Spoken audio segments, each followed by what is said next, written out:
Hi అండి, నమస్తే. నేను మీ శివప్రియ. వెల్కమ్ టు ప్రియ వంటశాల. మరి ఈరోజు రెసిపీ వచ్చేసి మాగాయ పచ్చడి తయారు చేసి చూపిస్తానండి.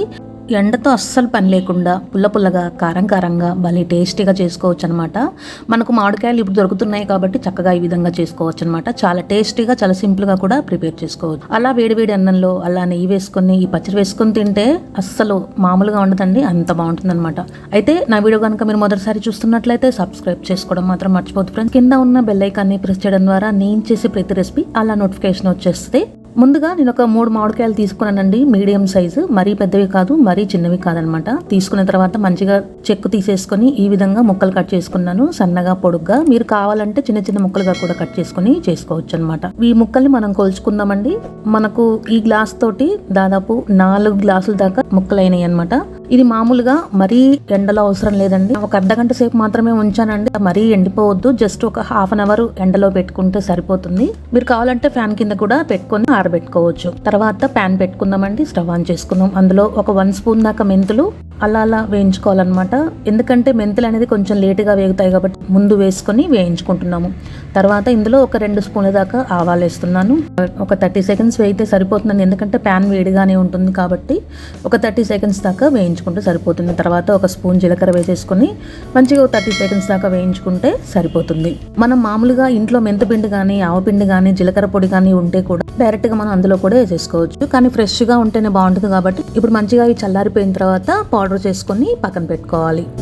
తర్వాత ఒక ప్యాన్ పెట్టుకుందామండి. అందులో నేను శనగ నూనె యూస్ చేస్తానండి. మీరు కావాలంటే పామాయిల్ కానీ, సన్ఫ్లవర్ కానీ ఏదైనా యూస్ చేసుకోవచ్చు. కానీ పచ్చళ్ళు అంటే శనగ నూనె టేస్ట్ బాగుంటుంది కాబట్టి నేను శనగ నూనె వేసాను. తర్వాత ఇప్పుడు మనం తాలింపు పెట్టుకుంటున్నామండి. సరిపడు ఆయిల్ వేసుకున్నాను. నాకైతే ఒక గ్లాస్ దాకా పట్టిందనమాట. తర్వాత ఆయిల్ కొంచెం వేడెక్కగానే ఒక 1 స్పూన్ దాకా ఆవాలు వేస్తున్నాను. చిటపట్లు ఆడిన తర్వాత తాలింపు గింజలు, ఎండుమిరపకాయ ముక్కలు, ఫ్రెష్గా ఉన్న కరివేపాకును కూడా అందులో వేసేసుకొని మంచిగా వేయించుకోవాలన్నమాట. మనం ముందుగా తాలింపు ఎందుకు పెట్టుకుంటున్నామంటే ఇది చల్లారిపోయిన తర్వాత మాత్రమే మనం పచ్చళ్ళు కలుపుకోవాలండి. నేను వీడియోలో చెప్తున్నాను కదండి, లైక్ చేయండి, షేర్ చేయండి, సబ్స్క్రైబ్ చేయండి అని. అలా ఎందుకు చెప్తానంటే మీరు లైక్ చేయడం వల్ల నా వీడియో అనేది మరికొంతమందికి షేర్ అవుతుంది. దయచేసి మీరు కూడా లైక్ చేసి అలా కామెంట్ చేయండి. మీకు ఏ విధమైనటువంటి రెసిపీ కావాలో నాకు కింద కామెంట్లో తెలియజేస్తే నేను చేయడానికి ప్రయత్నం చేస్తాను. వేగిపోయింది కదండి, ఇప్పుడు స్టవ్ అనేది ఆఫ్ చేసేసుకుందాము. మామూలుగా ఎండలో పెట్టేసుకున్నాం కదా, అది ఒక అర్ధగంట సేపు మాత్రమే ఉంచానండి. చూసారా ముక్క అనేది ఏ విధంగా కూడా గట్టి పడలేదు. తర్వాత ఒక మిక్సీ జార్ తీసుకుందామండి. వెల్లుల్లిపాయలు కచ్చపచ్చగా గ్రైండ్ చేసుకొని పక్కన పెట్టుకోవాలి. తర్వాత స్పైసెస్ వేయించుకున్నాం కదా, అవి కూడా పౌడర్ చేసుకొని పక్కన పెట్టుకోవాలి.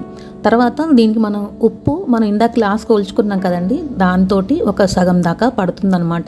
ఒక 40 to 50 గ్రామ్స్ దాకా ఉప్పు పడుతుంది. ఎందుకంటే మన ఉప్పు తక్కువైనా పర్లేదు, కానీ ఎక్కువైతే మాత్రం పాడైపోతుంది కాబట్టి మనం తర్వాత అయినా ఉప్పు కలుపుకోవచ్చు. ఇప్పుడు ఒక 70 గ్రామ్స్ దాకా నాకు కారం పట్టిందండి. ఎందుకంటే మాగాయకి మంచిగా గ్రేవీ ఉంటేనే బాగుంటుంది కాబట్టి కొంచెం ఎక్కువగా వేసాను అనమాట. తర్వాత కచ్చాపచ్చగా దంచుకున్న వెల్లుల్లిపాయ ముద్ద, అదేవిధంగా మనం ఇందాక స్పైసెస్ వేయించుకున్నాం, పౌడర్ చేసుకున్నాం కదా, పౌడర్ మొత్తం ఇందులో వేసేసుకోవాలి. పౌడర్ మొత్తం పట్టిందండి నాకైతే.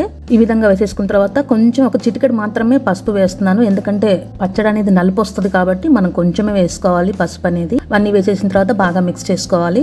అయితే మనకి మామిడికాయలు ఎప్పుడైనా సరే మనకి ఇప్పుడు సీజన్ దొరుకుతున్నాయి కాబట్టి ఇప్పుడు ఈ విధంగా చేసేసుకోవచ్చు.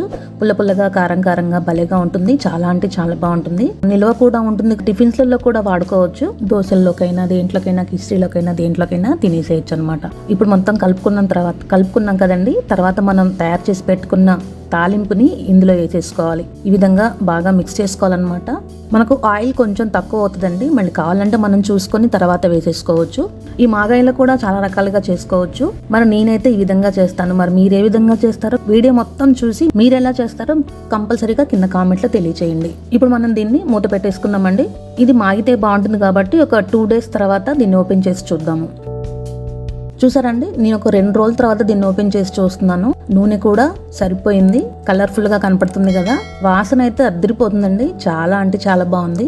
కొంచెం ఆయిల్ తక్కువైనట్టుందండి, అందుకే కొంచెం ఆయిల్ వేస్తున్నాను. ఈ విధంగా ఆయిల్ వేసేసిన తర్వాత బాగా మిక్స్ చేసుకోవాలన్నమాట.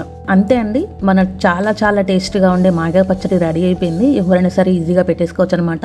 చాలా టేస్టీగా ఉంటుంది అనమాట. 6 నెలల దాకా నిల్వ కూడా ఉంటుందండి. మరి మీకు నచ్చింది అనుకుంటున్నాను ఫ్రెండ్స్. మరి మీకు నచ్చినట్లయితే మీరు కూడా తప్పకుండా ట్రై చేస్తారు కదా. ట్రై చేసి మీకు ఎలా వచ్చిందో కింద కామెంట్ సెక్షన్లో తప్పకుండా తెలియచేయండి. మరి నెక్స్ట్ రెసిపీ కోసం ఇలా వెళ్ళి అలా వచ్చేస్తాను. Support us friends. Thank you.